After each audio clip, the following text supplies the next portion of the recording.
Wow, we got a whopping surprise for you today. Make sure you guys smash the living crap out of that thrust button so you guys don't miss out on more OZ content. So I've been keeping up with thrust for the last couple of days just because we started to see a little bit of a propulsion on this card. And sure enough, here we are. So evidently people started to figure out, oh hey, thrust is pretty good in this format. Because, now that Talents is at 1, well, you got to have a way to go search for it. Right? Well, what about all the other power one-ofs out here that you might be trying to splash around in your deck? Well, that's what Thrust is for. Holy crap, man. I genuinely am surprised by the amount of people that are surprised about Thrust coming back into this format. We sat through weekend 1 out here. We had a lot of people that were, testing out a lot of weird things off the wall. Hell, Tenpai has been very successful out here in a format where, best 2 cards are limited to 1 in the deck. So it would make sense out here for a card that you can play as a 3. By the way, most people are playing 2 Thrust. We're back to that magical number right now because it was the same thing you had last format. I mean, if you were playing Thrust, it was in the side deck. You'd be able to access, the power 1-ofs that you needed. You could side in, Dimensional Barrier, trap cards as well. You got the best of both worlds out of this right now. And honestly, I'm kind of surprised to see that this has taken off the way that it has. QCRs have bumped up quite a decent amount of money right now, actually. I think the QCRs have broken some numbers that I really didn't want to be seeing happen out here, but we're left in this really interesting situation where more people want their quarter centuries. And as quarter century is vacating the premise out here, leaving, we're done with Stampede, set's done. So I don't know what to tell you guys at this point in time. This Mermail hype. So if you guys watched Market Watch this morning, you probably saw that, well, suddenly Poseidras are a crap ton of money. Not really all that surprised about that one because, it's one of the best cards. Abyss Hins have been going up. Shadow Squad QCRs are still a decent amount. You still have like 4 people in my comment section every once in a while that tell me that Snow Dust Giant's an awful card and you shouldn't play it in the deck.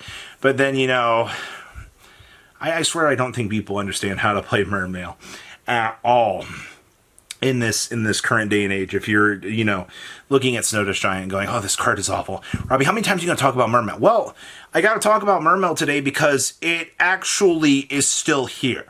All right, the deck didn't die. There's so many people like, oh, Mermail's dead, you lost Bahamut Shark. It topped a couple of regionals over the weekend. The deck is still here, everybody.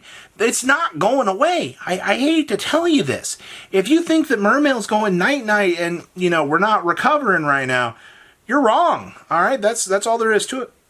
So I think, for now, if you're playing this format anytime soon, and you're like, oh, I'm just not gonna, acknowledge Mermail. Okay, well, that's fine. When you're getting a minstrel hand looped into a barrier statue, that's another thing that I think you're forgetting about. Water barrier statue is still sitting here. It's alive. All right, and I don't see anybody out here playing an out to this thing. Nobody in the format's really acknowledges this, unless you're playing Crystron. Like, if you're playing Crystron in the Mermails, well, congratulations. Water barrier statue does jack shit to you, except for maybe an inconvenience on a tour guide. Woo! The point is here, these cards are going up at a pretty strong pace out here. So if you don't have your Mermail cards right now, you needed to be here at the ban list to actually get the best results out here. Which, too late now. Rage of the Abyss boxes.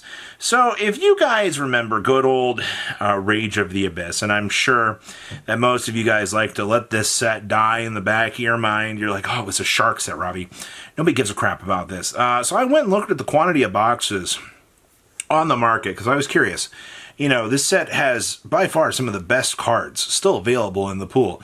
Considering Fuwas, Lacrima, holy crap, Drill Beam, the Primite cards. The fact that, once again, you can pull the high rarity Fua in the QCR. It's still like a $400 card. Ukalonix is in here. Yeah, this set's freaking busted, man. You have 8 listings of 10, We're up to 10 listings of boxes right now for this. These boxes are shrinking in quantity out here. Your lowest box is about $100 right now, actually, which is okay. So Fuwa went down in price. Lordly Load is dropping down, but this set didn't do anything nearly as crazy as the SP set did, which is very telling of the structure of the market right now. The fact that, these boxes are disappearing and they're not really replenishing themselves out here. But when you have, you're kind of at that weird point right now that they started the reprint train. They started to kill the value out of this set. But at the same time, it just has a lot of good stuff left in it at this point. So interesting place to be seeing with Rage of the Abyss boxes. And like I said, this set as a whole is so good right now. Can we get Starlight Drill Beams, by the way?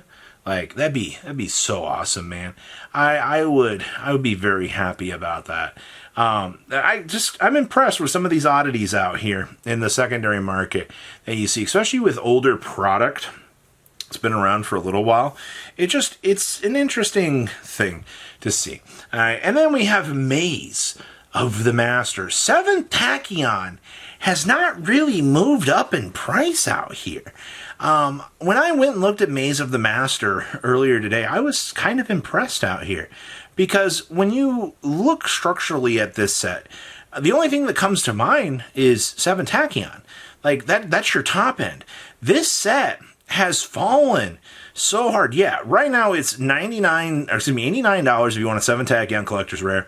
And then it's $60 if you want a secret. And then you've got Perulia running the show on the back. Actually, fun fact here, Perulias from this set on the reprint are at $47 a copy, which is freaking insane. And then you drop down to boxes, which are $48 a piece out here. Now, the only other thing propping this set up at all is literally just the Odeon cards. I think most people were kind of curious, why these Odeon cards shoot up in price all of a sudden? Well, one, it's because it's actually a viable deck. I mean, I don't think most people thought that Odeon would be sticking around out here past a week, 2 weeks. Honestly, I didn't think it would, but it's still here in the format, and it's been a very good deck. Now, obviously, post next set, we'll have to wait and see if it really withstands the test of time with Malice and dear old Ryzel getting their swing power-ups, but it's highly possible. But right now, boxes are at an all-time low for this. Actually, I think they were like 47, but close enough. If you were looking for a product for this, I recommend checking out TCG Player at this point in time. Hey, we have an affiliate link down below. You click it if you're picking up any of this stuff, and it helps you out. But if you pull up Perulia, you just win. But the problem is the card's shorted in this set, so you don't really get an opportunity to see, how that works out and trying to pick it up. It's ridiculous, man. And then we have Stardust Cipher Dragon going even further beyond. I played Blue Eyes this last weekend. If you guys haven't watched the profile, I recommend doing so. Stardust Cipher was 100% a win more card in a lot of situations. I like being able to, obviously Crimson Dragon it on up and be able to kind of rotate on out some, good cards. I like that.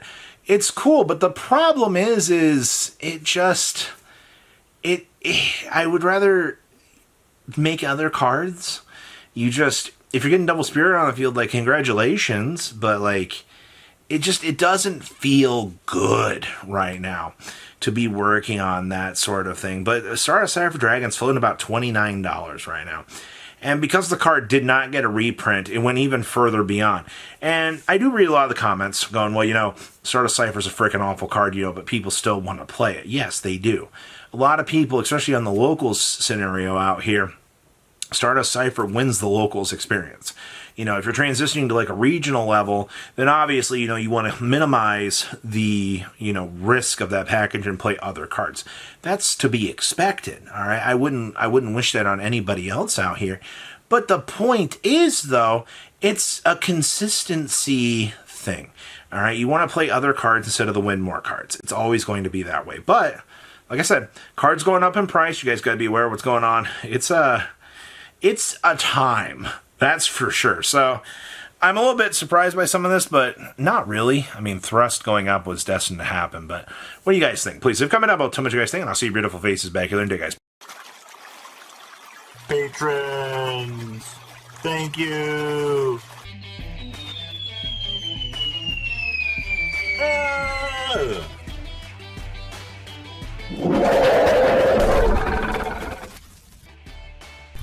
Thank you so much for watching. Check out these other videos.